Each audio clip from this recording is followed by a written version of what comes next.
off bridges because, you know, they just follow the screen. But yeah, but how often is it with GPS or navigation that when you do happen to know an area or something, that you know how to get there better than they do. so they're great when we don't know where we're going. But sometimes, again, we shouldn't delegate the opportunity to be an intelligent, engaged human being to our technology. So hopefully we all stay present and engaged, because that's the key to having a rich life. Well, we are going to be in the present right now with an item that I built. My producer, Steve, is letting me know that I don't believe this aired, or if it did, it was very briefly. It has not aired. It has not aired. So a lot of you have been asking about alpha lipoic acid. Oh, wow. Okay, so he's giving me all the facts here. This is not aired for quite some time.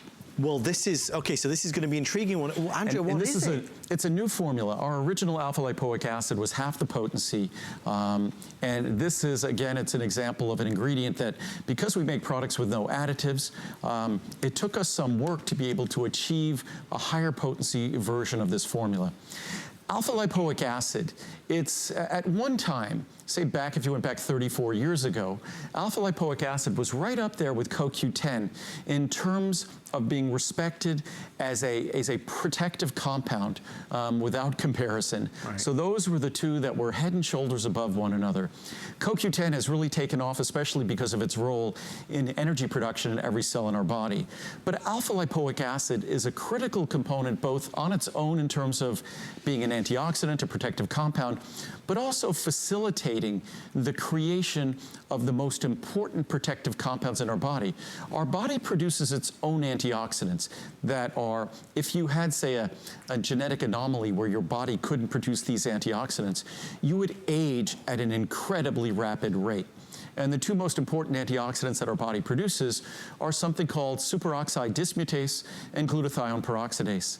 And an alpha lipoic acid has a direct role in the creation of glutathione peroxidase.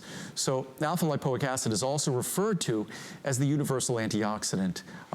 It's something that has unique properties. In our body, our bodies tend to be discriminating. There's a water-based environment and a fat-based environment. And most substances have to make a choice. You're existing in one or the other. You can't kind of have both feet in both aisles, as I was saying before. Alpha lipoic acid is referred to as the universal antioxidant because it's both fat-soluble and water-soluble, and it can exist in both environments. It can pass through the blood-brain barrier, so it exerts its protective benefits on the brain and throughout the body. So it's something that over the years, the cost, like CoQ10, has gone down dramatically, and also the potency has gone up dramatically. So it's less expensive than it's ever been, and it's higher potency than it's ever been today. So it's for the heart, it's for the brain, it's for the liver. What else? It's also where I view it as being very important. A lot of folks struggle with, say, glucose metabolism, managing glucose metabolism, managing healthy blood sugar metabolism, insulin metabolism, and there are certain consequences to that. I look at alpha lipoic acid as a protective compound that exerts a supportive effect in those domains. Right. So alpha lipoic acid, for me, I mean, it's something that I've always taken. I view it as being just as important a protective compound as CoQ10. Okay. It might not be essential for energy production, which definitely differentiates CoQ10 above everything else, but in terms of a protective compound that our body can utilize in terms of an anti-aging compound, alpha lipoic acid is right at the top of that list with CoQ10. I did want to ask you this question. A question came through regarding, first of all, Lanny says, Andrew hasn't changed a bit. He looks great over the years. Your new #1 fan. And Maddie says, I want to order the Q10 with PQQ. What's the difference? Can he explain it, please? CoQ10 with PQQ. PQQ is an ingredient that it's a very, very expensive ingredient. I think it might now be among the most expensive ingredients in any product we make. Wow. It's an ingredient that has good science, but not compelling science like CoQ10. I look at CoQ10 as being just a far more intelligent investment than PQQ, as great as PQQ is. But because PQQ is so expensive, it's a product that we really don't feature all that much because I want everyone to get the greatest bang for their buck, the best return on their investment.